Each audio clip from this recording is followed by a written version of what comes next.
안녕하세요. 엑스가라지 장비교육 3D 프린터 기본 이론 교육을 시작합니다. 먼저 3D 프린터란 무엇일까요? 3D 프린터란 여러가지 방식으로 재료를 쌓아 원하는 입체 형상을 제조하는 장비를 말합니다. 그렇다면 3D 프린팅에는 어떤 방식들이 있을까요? 대표적으로 FDM, SLA, SLS, 그리고 폴리제트 방식이 있습니다. 한 가지씩 간단히 살펴보자면 먼저 필라멘트를 사용하는 가장 대중적인 방식인 FDM 방식이 있습니다. FDM 방식의 경우 열로 필라멘트를 녹여 노즐을 통해 분사하고 한 층씩 적층하여 형상을 만드는 방식입니다. 열 가소성 재료를 사용하며 출력하는 레이어의 두께에 따라 비용과 시간을 절약할 수 있습니다. 하지만 한 층씩 적층하기 때문에 표면 조도와 정밀도가 떨어집니다. 또한 서포터를 제거하기 위해 후 가공이 필요합니다. 다음으론 가장 오래된 3D 프린팅 방식인 SLA 방식이 있습니다. SLA 방식은 레진이라는 액체 수지에 빛을 쏘게 되면 딱딱하게 굳는 광경화성을 이용하는 방식입니다. 이때 조형하는 빛으로 UV 레이저를 사용합니다. 레이저를 쓰기 때문에 표면 조도와 정밀도가 뛰어나고 복잡한 형상의 출력에 적합합니다. 하지만 충격과 열에 취약하다는 단점이 있습니다. 또한 서포터 제거를 위해 후 가공이 필요합니다. 다음으론 SLS 방식인데요. 마찬가지로 레이저를 이용해 조형하는 방식입니다. 다만 SLA 방식과 달리 레진이 아닌 파우더 형태의 재료를 사용하기 때문에 출력물의 기계적 특성이 우수합니다. 또한 파우더 재료의 특성상 서포터가 생기지 않습니다. 레이저를 사용하기 때문에 생산성과 출력 정밀도가 높습니다. 서포터는 없지만 파우더 잔해물들의 후 가공이 필요합니다. 다음은 잉크젯 프린터와 유사한 원리를 가진 폴리제트 방식입니다. 폴리제트 방식은 레진을 분사와 동시에 UV 램프를 통해 경화시켜 출력물을 만듭니다. 재료가 병렬 구조로 되어 있어 다양한 재료와 색상 출력이 가능합니다. 또한 광경화작용을 이용하기 때문에 표면 조도와 정밀도가 높습니다. 하지만 비용이 많이 들고 출력물의 내구성이 떨어지며 빛에 민감하다는 단점이 있습니다. 출력 과정에서 서포터가 생기기 때문에 후 가공이 필요합니다. 3D 프린팅 재료별 출력 방식을 다시 한번 정리해보자면 프린팅 재료는 크게 레진, 파우더, 필라멘트 이렇게 세 가지로 나눌 수 있습니다. 레진을 사용하는 방식에는 SLA, 폴리제트 방식이 있고 파우더를 사용하는 방식에는 SLS 방식이 있습니다. 대부분의 3D 프린터는 필라멘트를 사용하는 FDM 방식을 사용하고 있는데요. 그렇기 때문에 필라멘트의 종류 역시 매우 다양합니다. 대표적인 필라멘트에는 PLA, ABS, 그리고 나일론 필라멘트가 있습니다. 먼저 PLA 필라멘트를 소개해드리자면 옥수수와 사탕수수를 주 원료로 하는 친환경적인 필라멘트인데요. 강도와 강성이 뛰어나지만 내구성이 낮고 열에 취약하다는 단점이 있습니다. 하지만 비교적 뒤틀림이 적어 다루기 쉬우므로 취미나 기초 교육 분야에서 많이 사용되고 있습니다.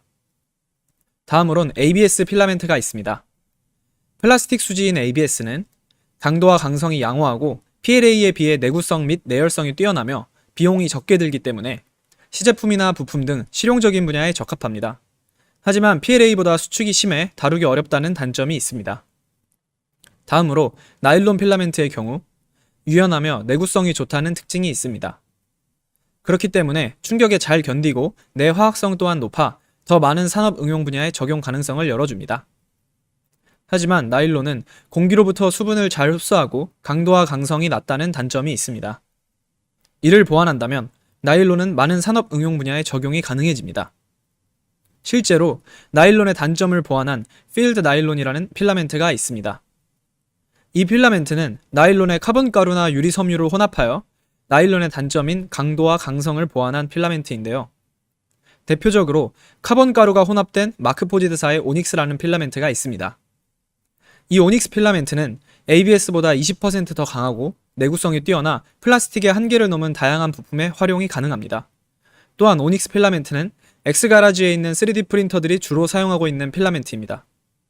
그렇다면 X가라지에는 어떤 3D 프린터들이 있을까요? 먼저 스트레이시스사의 J750이라는 프린터가 있습니다. 이 프린터는 무려 36만 가지의 색상을 출력할 수 있습니다. 다음으로 스트레이시스사의 포터스 450MC라는 프린터가 있는데요. 이 프린터는 복잡하고 큰 출력물을 출력하는 데 용이합니다. 다음은 마크포지드사의 마크2라는 프린터가 있습니다. 이 프린터는 고강도 출력물을 출력하는 데 용이합니다. 마지막으로 가라지에서 가장 많은 수를 보유하고 있는 오닉스1이라는 프린터입니다. 이 프린터는 높은 출력 정밀도를 자랑합니다. 이러한 프린터들을 사용하기에 앞서 장비 사용자들은 프린터들의 특징이나 스펙들을 알고 있어야 본인의 출력물의 용도에 맞는 적절한 3D 프린팅을 할 수 있습니다. 그렇기 때문에 각각의 장비들에 대해 좀 더 자세히 설명하자면, 먼저 J750은 폴리제트 방식을 사용하고 가로 490, 세로 390, 높이 200mm 사이즈까지 출력이 가능합니다. 적층 두께는 0.014mm로 매우 정밀하며 36만 종류 풀컬러 출력이 가능합니다. 또한 고무나 아크릴 등 다양한 물성치의 출력물을 출력할 수 있습니다. J750으로 출력한 다양한 재료와 다양한 색상의 출력물 사진입니다. 다음은 포터스 450MC를 소개합니다. FDM 방식을 사용하고 출력 가능 사이즈는 가로 406, 세로 355, 높이 406으로 X가라지 내에서 가장 큰 부피의 출력물을 출력할 수 있습니다. 적층 두께는 0.127mm이고 수용성 서포터를 사용하기 때문에 복잡한 형태나 조립된 형태의 출력물들을 출력할 수 있습니다. 또한 폴리카보네이트나 울템 등 다양한 물성치의 출력물을 출력할 수 있습니다.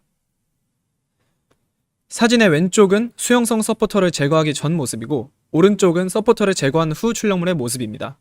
이런 식으로 복잡하거나 조립된 형태의 출력에 용이합니다. 다음은 마크2 프린터를 소개합니다. FDM 방식을 사용하고 출력 가능 사이즈는 가로 320, 세로 132, 높이 154입니다. 적층 두께는 0.1mm이며 오닉스 필라멘트와 카본, 케블라 등 강화 재료를 사용합니다. 이를 통해 고강도 시제품 제작이 가능합니다. 이 출력물은 오닉스 필라멘트의 케블라 강화 재료를 사용한 고강도 출력물입니다. 다양한 강화 재료를 사용할 수 있으며 현재 X가라지에서는 카본 필라멘트를 강화 재료로 사용하고 있습니다. 마지막으로 가라지 내에 가장 많은 수를 보유하고 있는 오닉스1 프린터를 소개합니다. 마찬가지로 FDM 방식을 사용하고 제작 가능 사이즈와 적층 두께는 마크2와 동일합니다. 오닉스 필라멘트를 사용하며 프린팅하기 위해서는 전용 슬라이싱 프로그램을 사용하여 STL 파일을 MFP 파일로 변환하는 작업이 필요합니다. 이 과정은 뒤에서 자세히 설명하겠습니다. 오닉스1 프린터를 통해 정밀하고 다양한 출력물들을 출력할 수 있습니다. 그렇다면 똑같이 생긴 마크2와 오닉스1의 차이점은 무엇일까요? 자세히 보시면 마크2에는 강화 재료용 노즐이 한 개 더 있는 것을 확인할 수 있습니다. 다음으로 3D 프린팅에 이용 가능한 파일은 STL 파일만 가능하며 다양한 CAD 소프트웨어를 통해 작업할 수 있습니다. 대표적으로 퓨전, 오토캐드, 솔리드웍스, 크레오 등의 프로그램을 사용할 수 있습니다. 가장 중요한 3D 프린터 이용 시 주의사항으로는 작동 시 고온의 열이 발생하여 화상의 위험이 있습니다. 가열된 상태로 장비의 전원을 끄지 않습니다. 전용 소프트웨어를 통해 슬라이싱된 MFP 파일만 사용 가능합니다. 전용 소프트웨어의 로그인 작업은 근무하는 러너와 함께 진행합니다. 작업 후 PC에 설치된 작업물은 삭제합니다. 출력물의 첫 레이어가 쌓이는 것을 확인합니다. 마지막으로 문제 발생 시 러너에게 도움을 요청합니다.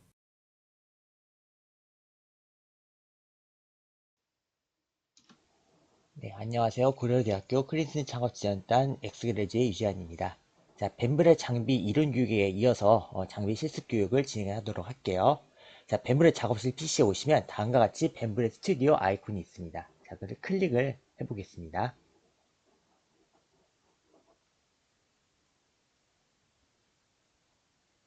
자, 클릭을 하게 되면 자, 가장 먼저 장치를 한번 들어갈 거예요. 자, 장치를 들어가서 3D 프린터를 확인할 건데 자, 3D 프린터를 확인하는 이유는 어, 이제 다른 작업자가 3D 프린터를 이제 어, 중복적으로 사용을 하고 있는지 없는지에 대해서 확인을 해보려고 그래요. 자, 그래서 잠시 3D 프린터 쪽으로 한번 넘어와서 이어서 영상을 교육을 진행을 해보도록 하겠습니다. 자, 3D 프린터 쪽을 보시면은 다음과 같이 모니터 창이 있습니다. 자, 그래서 3D 프린터 쪽에서 이제 프린터 이름을 확인하는 방법을 이제 알려드릴 거예요. 자, 홈 버튼이 있는데 아래쪽 네 번째 자, 설정 아이콘이 있어요. 자, 설정 아이콘을 보시면 자, 다음과 같이 프린터 이름이 있는 걸 확인을 할 수가 있습니다. 자, 그래서 3D 프린터 이름을 확인했으면은 자, 알맞은 3D 프린터를 선택을 해주시면 됩니다. 자, 그래서 3D 프린터를 선택을 하신 다음에 자, 그 다음에 이제 확인을 해야 될 게 자, 오른쪽에 보시면 자, 필라멘트가 장착이 되어 있는 걸 확인을 할 수가 있어요. 그래서 아까 같은 경우에 필라멘트가 없었기 때문에 비어 있으면 표시가 되어 있었고요. 자, 지금은 이제 PETG CF라고 해서 필라멘트가 장착이 되어 있는 걸 확인할 수가 있습니다. 자, 확인을 했으면은 자, 파일에서 가져오기를 선택해서 STL 파일을 불러오시면 됩니다. 자, STL 파일을 불러오면은 자, 다음과 같이 자, 파트가 갖고 온 거를 확인을 할 수가 있어요. 자, 그래서 파트를 갖고 왔으면은 이제 프로세스에서 이제 설정에 맞게 출력을 위한 준비를 해주시면 되고요. 자, 품질, 강도, 속도를 이제 알맞게 선택을 해주시면 됩니다. 자, 그 다음에는 이제 다시 장치 들어가서 필라멘트가 어떤 건지 확인을 하신 다음에 그 다음에 프로젝트 필라멘트에서 자, 알맞은 필라멘트로 변경을 해주시면 되겠습니다.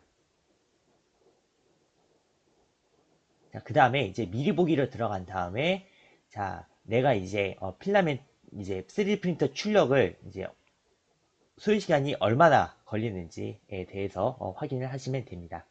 자, 그래서 미리 보기를 하면은 다음과 같이 준비 시간, 그 다음에 총 시간이 나와 있는 걸 확인을 할 수가 있어요.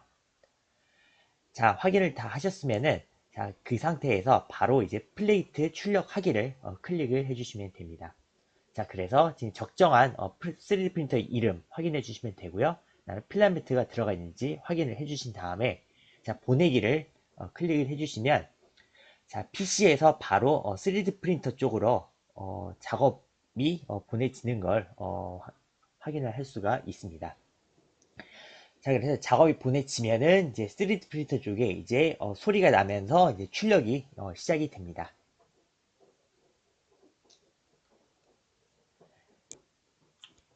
자, 그래서 다음과 같이 이렇게 진행 상황이 되는 걸 확인을 할 수가 있습니다. 자, 그러면은 그 다음은 이제 진행 과정을 한번 보여드리도록 하겠습니다.